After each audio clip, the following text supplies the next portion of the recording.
ঠিক আছে, তাহলে আমরা আজকের ক্লাস শুরু করি। বিসমিল্লাহির রহমানির রহিম।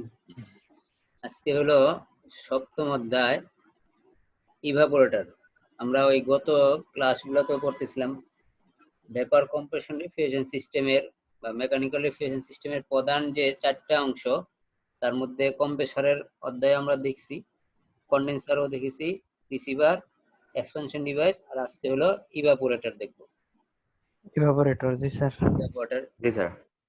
তাহলে ইভাপোরেটরের আজকে যা যা আমরা শিখতে পারবো সেটা হলো ইভাপোরেটরের কাজ কি এটা জানতে পারবো, ইভাপোরেটরের শ্রেণী বিভাগ দেখবো, এবং বিভিন্ন প্রকার ইভাপোরেটরের চিত্রের সাথে কিছু কয়েকটা ইভাপোরেটরের বর্ণনা দেখবো, আর হলো ইভাপোরেটরের ব্যবহার ক্ষেত্র। জি স্যার। ইভাপোরেটর হলো হিমায়ন চক্রের যে অংশে তরল হিমায়ক বাষ্পীভূত হয় তাকে হলো ইভাপোরেটর বলে। অর্থাৎ কন্ডেন্সারে হলো তরল হিমায়ক থাকে, সেটা এক্সপানশন ডিভাইসের মাধ্যমে চাপ এবং তাপ কমায়ে ইভাপোরেটরের মধ্যে প্রবেশ করে। তো সেই ইভাপোরেটরের মধ্যে যে হিমায়কটা প্রবেশ করে এর কিছু অংশ তরল এবং কিছু অংশ বাষ্প থাকে। তরল যে হিমায়ক অংশটা থাকে সেই অংশটা হলো এই রক্ষিত মালামাল থেকে সে তাপ গ্রহণ করবে, আর হলো ওই তরলকে আর তরল থাকতে দিবে না, সেটা হলো বাষ্পে রূপান্তরিত হবে, তারপর ওইটা বাষ্প হয়ে কম্প্রেসরের দিকে যাবে। তাইলে এখান থেকে আমরা ইভাপোরেটরের কাজ পাই হলো দুইটা। একটা হলো রক্ষিত মালামাল থেকে সে তাপ গ্রহণ করবে, তাপ গ্রহণ করলে মালামাল গুলো ঠান্ডা হবে, আর হলো নিম্নচাপ ও নিম্নতাপের যে তরল হিমায়ক থাকে সেই তরল হিমায়ককে সে নিম্নচাপ ও নিম্ন তাপমাত্রার বাষ্পে হিমায়কে রূপান্তর করে। তাইলে এটা হলো ইভাপোরেটরের কাজ পেলাম আমরা। তাহলে ইভাপোরেটরের কাজটা হলো, একটা হলো রক্ষিত মালামাল, অর্থাৎ কাজ যেটা সেটা হলো তোমার হিমায়ককে সে তরল হিমায়ককে বাষ্পে রূপান্তর করবে। কিভাবে বাষ্প হবে? মালামাল থেকে তাপ গ্রহণ করে।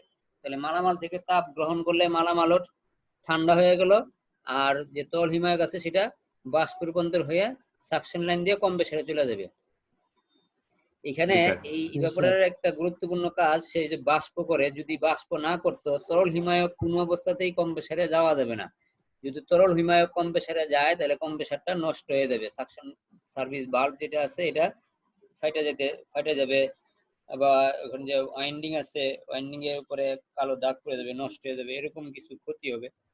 যার জন্য ইভাপোরেটরে এক নাম্বার কাজই হলো তরল হিমায়ককে সে বাষ্প হিমায়কে সে রূপান্তর করবে। এবার আসছে ইভাপোরেটরের শ্রেণী বিভাগ, ইভাপোরেটরের প্রকারভেদ। ইভাপোরেটরের অবস্থান অনুসারে, অর্থাৎ ইভাপোরেটরের মধ্যে যে হিমায়কটা প্রবেশ করে, আমি যেটা বললাম একটু আগে যে কিছু হিমায়ক তরল থাকে এবং কিছু হিমায়ক বাষ্পে রূপান্তর থাকে। কতটুকু হিমায়ক তরল থাকবে আর কতটুকু হিমায়ক বাষ্প থাকবে এটার উপর ভিত্তি করে এই ইভাপোরেটর দুই প্রকার। এক নম্বর হলো ফ্লাডেড টাইপ। এই ফ্লাড শব্দের অর্থ হলো বন্যা। বন্যা মানে কি বুঝতো? পানির যে বন্যা, যে পানিতে এই যে এখনো আমাদের বিভিন্ন জায়গায় বন্যা পানি জমে আছে, এই ফ্লাড হলো এই বন্যা, অর্থাৎ পানির পরিমাণটা বেশি থাকবে। ফ্লাডের টাইপ ওয়াটার, ওইখানে তরল হিমায়কটার পরিমাণটা বেশি থাকবে, অর্থাৎ বেশি বলতে 80% থাকবে। আর একটা হলো ড্রাই টাইপ, যেখানে ওই এটার উল্টাটা, অর্থাৎ ওইখানে তরলের পরিমাণটা কম থাকবে এবং বাষ্পের পরিমাণে বেশি থাকবে। এই হলো ড্রাই টাইপ।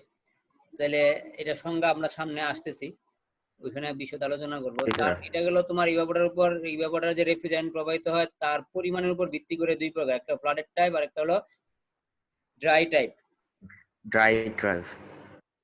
এখন ইভাপোরেটরের যে পৃষ্ঠদেশ, অর্থাৎ সারফেস যেটা দেখতে যেরকম দেখা যায়, এই দেখার উপর ভিত্তি করে, অর্থাৎ যার ভিতরে হিমায়কটা থাকে যে টিউবের মধ্যে, ওইটার অবস্থার উপর ভিত্তি করে ইভাপোরেটরটা তিন প্রকার করা হয়েছে। এক হলো বেয়ার টিউব ইভাপোরেটর, আর একটা হলো ফিন্স টাইপ ইভাপোরেটর, আর একটা হলো প্লেট টাইপ। এইটা ফিন্ড, FINNED, ফিন্ড, ন ড, ফরশিকার নয় ড, ফিন্ড টাইপ, ফিল্ড না কিন্তু, ল না, ন, ফিন টাইপ। ঠিক আছে, ফিন টাইপ, জি স্যার। টাইপ, বেয়ার টাইপ, ফিন টাইপ, প্লেট টাইপ, এটা হলো একটা প্রকার। আর পরিচালনা পদ্ধতি অর্থাৎ এর উপরে বরফ জমার উপর ভিত্তি করে ইভাপোরেটর 3 প্রকার। একটা হলো ফ্রস্ট টাইপ, যদি ইভাপোরেটরের গায়ে বরফ বা তুষার জমে তাহলে এটাকে ফ্রস্ট টাইপ বলে। যদি তুষার না জমে অর্থাৎ তুষার জমে কিন্তু এটা নির্দিষ্ট সময় পর পর স্বয়ংক্রিয়ভাবে ডিফ্রস্টিং হয়ে যায়, এটাকে বলা হবে নো ফ্রস্ট টাইপ। আরেকটা হলো ডিফ্রস্ট টাইপ। ডিফ্রস্ট টাইপ অর্থাৎ ফ্রস্ট জমবে কিন্তু এটাকে নির্দিষ্ট সময় অন্তর অন্তর ম্যানুয়ালি ডিফ্রস্টিং করতে হয়, আবার অটোমেটিকও ডিফ্রস্টিং হয়। এইটা নো ফ্রস্ট এবং ডিফ্রস্টের মধ্যে পার্থক্য হলো নো ফ্রস্টের কুলিং কয়েলটা যেভাবে থাকে ওটা একটা ফ্যান থাকে, ফ্যানের মাধ্যমে ফোর্স টাইপ এয়ার দ্বারা ঠান্ডা করে বিদায় ওর মধ্যে তুলনামূলক কম ফ্রস্ট জমে। ডিফ্রস্টের মধ্যে কুলিং কয়েলে বরফ বেশি জমে, একদিন বা 2 দিন 3 দিন পর পর বা প্রতিদিনই একাধিকবার ডিফ্রস্টিং হতে পারে, এটা অটোমেটিকই হয়। তবে ওই দুইটার মধ্যে মূলত পার্থক্য হলো ওটা নো ফ্রস্টের মধ্যে তোমার চেম্বারের গায়ে চতুর্দিকে বরফ জমবে না, কিন্তু ডিফ্রস্ট এবং ফ্রস্টের মধ্যে চতুর্দিকেই বরফ জমবে, যেগুলো আমাদের বাসা বাড়িতে বেশিরভাগ রেফ্রিজারেটরই দেখা যায় যে খাবার দাবার লাইগা যায় বডির সাথে, চেম্বারের সাথে লাইগা থাকে, যেটা সেটা হলো ফ্রস্ট টাইপ বা ডিফ্রস্ট টাইপ। আর নো ফ্রস্টের পিছন দিকে অথবা নিচে কয়েল থাকে, শুধু এক জায়গায় ঠান্ডা কয়েলটা থাকে আর চতুর্দিকে ফ্যানের বাতাসের মাধ্যমে ঠান্ডাটা ছড়ায় দেয়, এটা হলো নো ফ্রস্টে। এটার কিছু সুবিধা অসুবিধা আছে, এগুলা পরবর্তী সময় আমরা ইনশাআল্লাহ আলোচনা করব। এইখানে যেটা প্রকারভেদের মধ্যে সেটা শুধু এখানেই, সেটা হলো যদি ইভাপোরেটরের চতুর্দিকে গায়ের মধ্যে বরফ জমে তাহলে এটাকে ফ্রস্ট টাইপ বলবে। যদি বরফ বা তুষার না জমে, অর্থাৎ না জমে বলতে একেবারে তো জমে না তা না, মানে চতুর্দিকে ওই পরিমাণ জমবে না, অটোমেটিক ডিফ্রস্টিং হবে, এটা একটা নো ফ্রস্ট টাইপ। আর একটা হলো ডিফ্রস্ট টাইপ, বরফ হবে কিন্তু বরফকে গলানোর ব্যবস্থা থাকবে। আর যদি এই ইভাপোরেটরটার বাতাস প্রবাহের উপর ভিত্তি করে ইভাপোরেটর আবার 2 প্রকার, যদি ফ্যান থাকে তাহলে ফোর্স ড্রাফট, আর যদি ফ্যান না থাকে তাহলে ন্যাচারাল ড্রাফট, অর্থাৎ নিজে নিজে বাতাসটা চতুর্দিকে ঘুরবে। যেগুলা নো ফ্রস্ট টাইপটা হলো ফোর্স ড্রাফট, আর ডিফ্রস্ট এবং ফ্রস্ট টাইপ রেফ্রিজারেটর কি বলে ইভাপোরেটর যেগুলো আছে এগুলা সব হলো ন্যাচারাল ড্রাফট। জি স্যার। জি স্যার। এইখানে হলো আমার এখন একটু বর্ণনা আসতেছি ইভাপোরেটরের, কয়েক প্রকার ইভাপোরেটরের বর্ণনা। এখানে ফ্লাডেড টাইপ এবং ড্রাই টাইপ ইভাপোরেটরের বর্ণনা দেওয়া আছে।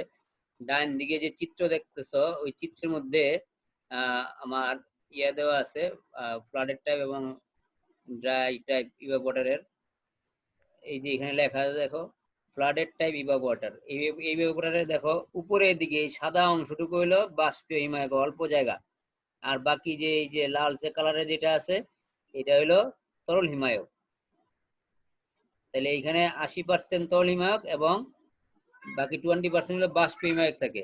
তাহলে যে ইভাপোরেটরের মধ্যে টিউবের ভিতরে 80% তরল হিমায়ক ভর্তি থাকবে তাকে বলা হবে ফ্লাডেড টাইপ ইভাপোরেটর।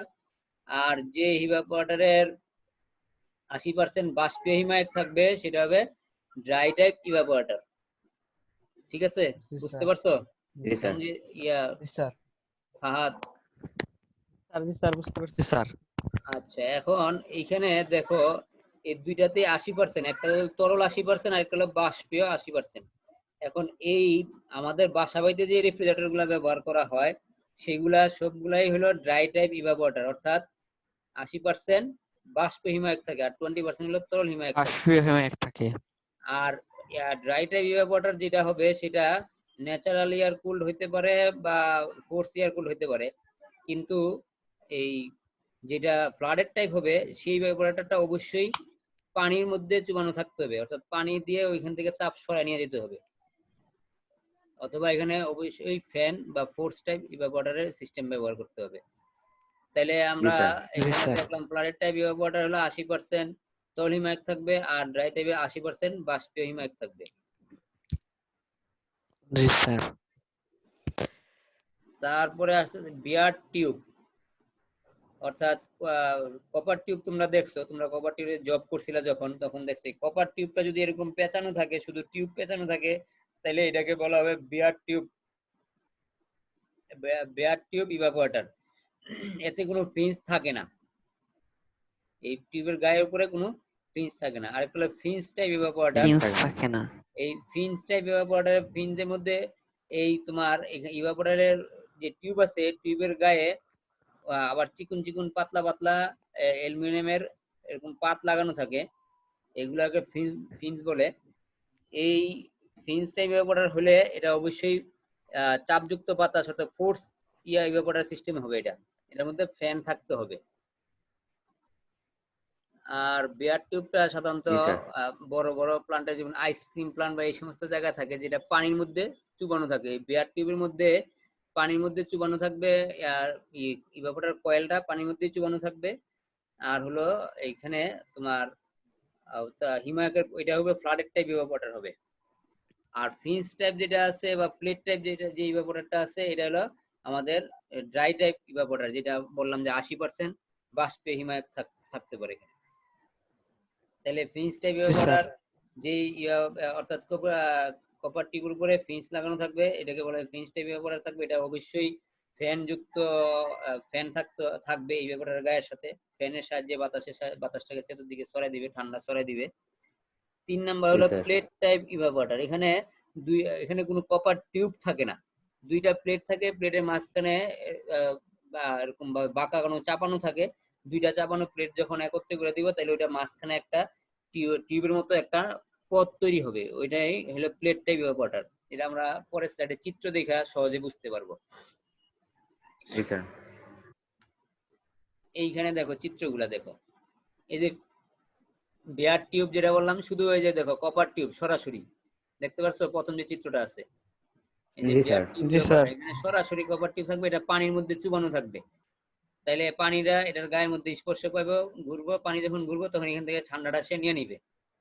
আর এটা হলো ফিন্স টাইপ। এই ফিন্স এই যে সাদা সাদা কপার টিউবের উপরে ফিন্স বসানো আছে, এটা ফ্যানের বাতাস যখন যাবে এটার গায়ের উপর দিয়ে প্রবাহিত হবে, তখন বাতাসটা ঠান্ডা হবে। আর এইখানে দেখো প্লেট টাইপ, এখানে কোনো টিউব নাই কিন্তু, দেখছো এই প্লেট টাইপে দুইটা প্লেট থাকে উপর জি দিকে, স্যার। একটা মাঝখানে ওই প্লেট দুইটা বাস করা থাকে একই মাপে। যখন বাস করা থাকে, যখন এটা একটা আরেকটার সাথে গায়ের সাথে একদম জ্বালাই করে দেয়, তখন এই দিক দিয়ে হিমায়ক পাস হবে। এই টিউবের মতো যে অংশগুলো আছে, এই টিউবের মধ্যে এগুলোর ভিতর দিয়ে হিমায়ক প্রবাহিত হবে। বোঝা গেছে চিত্র থেকে? জি স্যার। জি স্যার। হ্যাঁ, তাহলে ফিন্স টাইপ, এটা প্লেট টাইপ এবং বেয়ার টিউব টাইপ, এগুলা ইভাপোরেটরের। এখন এই ইভাপোরেটরের ব্যবহার ক্ষেত্র, অর্থাৎ কোথায় কোন ধরনের ইভাপোরেটর ব্যবহার করা হয়। বিয়ার বিয়ার টিউব যে সমস্ত ইভাপোরেটর হবে, এগুলা আইসক্রিম ফ্যাক্টরিতে খুব ব্যবহার করা হয়, আইস প্লান্টে, আইসক্রিম ফ্যাক্টরিতে, তারপর তোমার আইস ক্যাবিনেটে, তারপরে এই সমস্ত বড় বড় প্লান্টের মধ্যে যেখানে সেকেন্ডারি হিমায়ক ব্যবহার করা হয়, অর্থাৎ পানি থাকতে হবে। বিয়ার টিউব ইভাপোরেটর ব্যবহার করার জন্য 1 নম্বর শর্ত হলো পানি থাকতে হবে, পানির মধ্যে এটা পানি থাকতে চুবানো হবে। থাকবে, পানির মধ্যে এটা চুবানো থাকবে, একদম ডিবা থাকবে এটা। ঠিক আছে? তাহলে পানিটাই তার গায়ের মধ্যে জি স্যার। অর্থাৎ বাতাসের মতো সে ঘুরে ঘুরে ঠান্ডাটা নিয়ে নিবে, ওই পানিটা ঠান্ডা হবে। ওই পানি দ্বারা কোনো নির্দিষ্ট জায়গা বা স্থান বা দ্রব্যকে সে ঠান্ডা করবে। যেমন আইসক্রিম, যদি তুমি আইসক্রিম ফ্যাক্টরি দেখে থাকো, তাহলে আইসক্রিম ফ্যাক্টরি এরকম বিয়ার টাইপ টিউব থাকে, মাঝখানে ফাঁকা থাকে, ওই ফাঁকার মধ্যে আইসক্রিমের যে পাত্রগুলা বা আইসক্রিম গুলা বসানো থাকবে, ওই পানিটা ঠান্ডা হবে, ওই ঠান্ডা পানি দিয়ে আইসক্রিমটা ঠান্ডা হয়ে যাবে। আর ফিন্স টাইপ ইভাপোরেটর ব্যবহার হয় জি স্যার। কোথায়? নো ফ্রস্ট আবাসিক রেফ্রিজারেটরের মধ্যে ফিন্স টাইপ ইভাপোরেটর ব্যবহার করা হয়, উইন্ডো টাইপ বা এরকম ভাবে স্পিড টাইপ এসি, সমস্ত এসিতে ফিন্স টাইপ ইভাপোরেটর ব্যবহার করা হয়। প্লেট টাইপ ইভাপোরেটর, এটাও আমরা শুধু রেফ্রিজারেটরের মধ্যেই দেখতে পাবো, রেফ্রিজারেটরের ভিতরে অথবা এরকম ভাবে আইস কেবিনেট, ছোট ছোট ইউনিটের মধ্যে আর কি, রেফ্রিজারেশন ইউনিটের মধ্যে ব্যবহার করা হয়। তারপরে ফ্রস্টিং ইভাপোরেটর বলা হবে, যেটার মধ্যে ইভাপোরেটরের মধ্যে এই ফ্রস্টিং ইভাপোরেটর হলো ফিন্স টাইপ ইভাপোরেটর, মূলত এটা ফিন্স টাইপ ইভাপোরেটরই। এটা আবাসিক রেফ্রিজারেটরের মধ্যে ব্যবহার করা হয় ফ্রস্টিং কয়েল, অর্থাৎ যেটা আমরা নো ফ্রস্ট রেফ্রিজারেটর বলি আর কি। বাসায় আমাদের বেশিরভাগ রেফ্রিজারেটরই, যেটার পিছনে দেখবা ফ্যান নাই, তোমাদের বাসায় যে রেফ্রিজারেটর গুলো আছে যদি কোনো ফ্যান না থাকে, তাহলে এটা ফ্রস্ট টাইপ রেফ্রিজারেটর। আর যদি ফ্যান থাকে তাহলে এটা হবে নো ফ্রস্ট টাইপ রেফ্রিজারেটর। ঠিক আছে?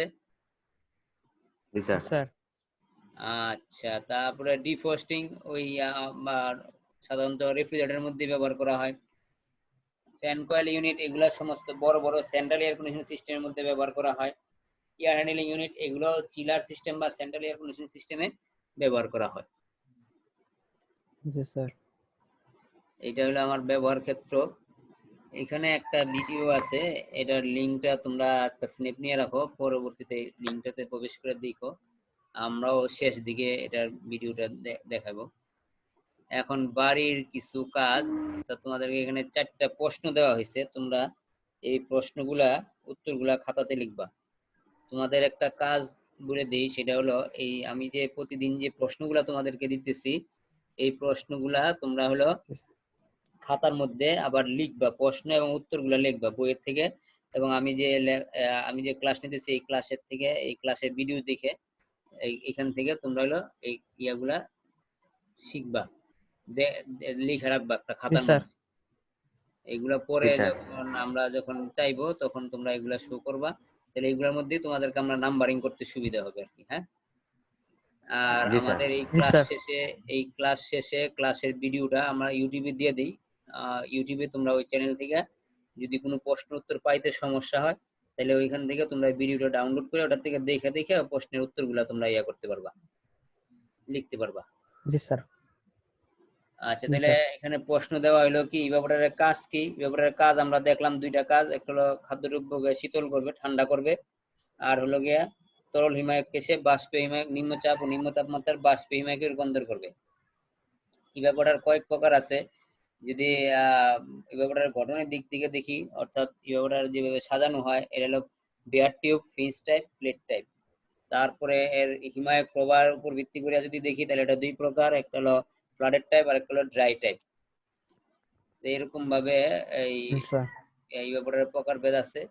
এখান থেকে কয়েকটা প্রকার, 2-3টা প্রকার শিক্ষণীয়, বই আরো অনেকগুলা আছে, ওখান থেকে 2-3টা অন্তত শিক্ষণীয়। জি স্যার। ইভাপোরেটরের বর্ণনা যেটা আমরা এখানে দিছি, যে ফ্লাডেড টাইপ ইভাপোরেটর কাকে বলে, ড্রাই টাইপ ইভাপোরেটর কাকে বলে, তারপরে ফিঞ্চ টাইপ ইভাপোরেটর, এই বর্ণনাগুলা এখানে তোমরা 3-4টা বর্ণনা অন্তত শিখে নিও। আমি যেগুলা দিছি অন্তত এগুলা শিখে নিও।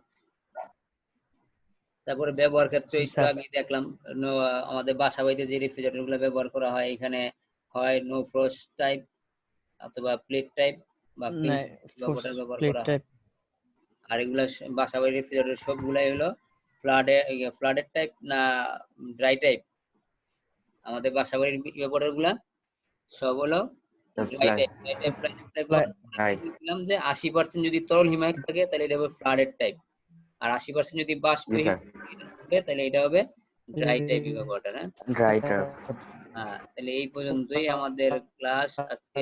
এখন ভিডিওটা দেখাবো, এখান থেকে তোমরা ভিডিওটা থেকে কিছুটা ধারণা পাইতে পারবা। জি স্যার।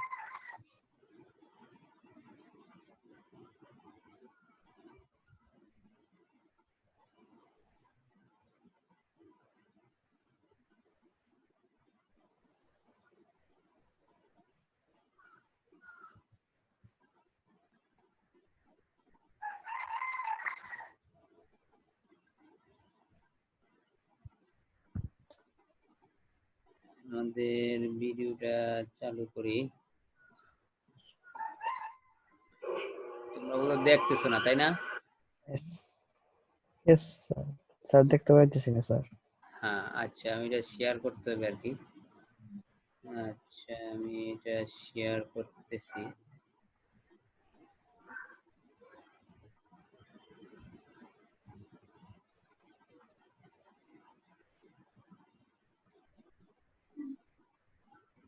এখন দেখা যাইতেছে, তাই তো? জি স্যার। জি স্যার। হ্যাঁ, এইখানে ইভাপোরেটরের একটু বর্ণনা দিবে, অনেক বড় video.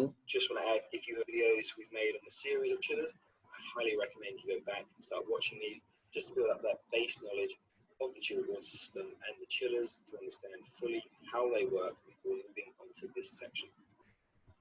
Anyway, so the evaporator. The evaporator is this cylinder here, and it's located just after the expansion valve and just before the suction line, which goes into the compressor. এটা কি বললো যে এক্সপানশন ভালভের পরে এবং suction লাইনের এই মুখে, এই যে এইখানে যেটা সাকশন লাইন দেখতেছো গেল, এইটা হলো ইভাপোরেটরের অবস্থান। ইভাপোরেটর কোথায় থাকে? এক্সপানশন ভালভের পরে এবং সাকশন লাইনের পরে, আর এইভাবে সাকশন লাইনের আগে। হ্যাঁ, সাকশন লাইনের সাথে লাগানো থাকে। হ্যাঁ, ইভাপোরেটর। জি স্যার। আসসালামু আলাইকুম। আসসালাম। হ্যাঁ, আসছো নাকি? By now, you should আচ্ছা also know একটু that 2 the মিনিট দাঁড়াও আসতেছি evaporator আমি, হ্যাঁ collects all the unwanted heat within the building, চলুন। and this is where all the chilled water is produced. আচ্ছা এটা অনেক So it বড় sends video, off that 15 chilled মিনিটের water around the video, building, এত so বড় we need video to make আমরা use spend. দেখা This গুলাতে পারবো না। machine এটা হলো produces বাস্তব this একটা chilled ইভাপোরেটর water. এরকম কালো ইনসুলেশন That করা water থাকে, gets ওটা sent সবসময় out ইনসুলেশন around করা the থাকবে যেন building to heat collect loss nutrients না হয় আর কি। and bring that back. জি স্যার। জি স্যার। এটা হলো একটা সেন্ট্রাল এয়ার কন্ডিশন সিস্টেমের মধ্যে অনেক বড় ইভাপোরেটর দেখতেছো, অনেক বিশাল বড়। এর উপরে ওই যে কালোটা হলো কম্প্রেসার, এই কালো লাইনটা হলো সাকশন লাইন, অনেক বড় একটা ইউনিট এটা। জি স্যার। জি স্যার। এটা এর ভিতরে কিভাবে থাকবে, ওই যে টিউব থাকে যেগুলা আমরা বলছিলাম কন্ডেন্সারের মধ্যে, বলছিলাম যে কন্ডেন্সারের মধ্যে আমরা বলছিলাম যে কি সিস্টেম থাকে, যে বেয়ার টিউবগুলা একটা শেলের মধ্যে shell in tube type evaporator. এটা দেখছো এই টিউবগুলো দেখা যাইতেছে এটা। জি স্যার। জি স্যার। তাহলে এটা আর না দেখাইলাম, এটা বন্ধ করে দিলাম। তোমরা এই ভিডিও লিংক থেকে দেখে নিও তোমরা, হ্যাঁ জি স্যার। আচ্ছা স্যার। তাহলে আজকে ক্লাস এই পর্যন্তই। আসসালামু আলাইকুম স্যার। ওয়ালাইকুম আসসালাম। স্যার আর আসসালামু কারো কি কিছু প্রশ্ন আছে কিনা এখানে বলো, যে কোনো জায়গা বুঝো না এরকম যদি থাকে, আমরা এটা আলোচনা করে একবারে বিদায় নেই। স্যার নাই তো। আচ্ছা তাহলে নাই স্যার। তোমরা একটু অবশ্যই ওই প্রশ্নগুলা যেন খাতায় লেখো, এবং আগামী 2-1 দিনের মধ্যে আমরা ওই পূর্বের প্রশ্নগুলা নিয়ে আমরা একটা ক্লাস নিব।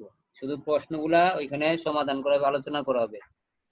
তোমরা পড়ায় দিয়ে গেলাম, জি স্যার। তোমরা শুনলা কিছু শিখলা না, তাহলে তো আর কাজ শিখা হলো না, লাভ হলো না। জি স্যার।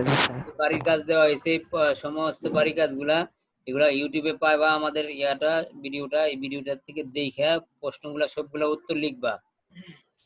আমি আগামী সপ্তাহে হয়তো 2-1 দিনের পরেই আমরা ইনশাআল্লাহ ওইটা আগে 2-1টা প্রশ্ন নিয়ে রিভিউ করে পরে আবার সামনের দিকে আগাবো, ঠিক আছে? জি স্যার। ঠিক আছে তাহলে। কালকে তো স্যার। হ্যাঁ কালকে বন্ধ, কালকে শুক্রবার, কালকে ছুটি থাকবে, হ্যাঁ জি স্যার। ঠিক আছে। হ্যাঁ স্যার আমাদের অন্য সব ক্লাস নিয়ে স্যার কিছু বলছে না। না, এটার ব্যাপারে এখনো কোনো আমার কাছে তথ্য নাই।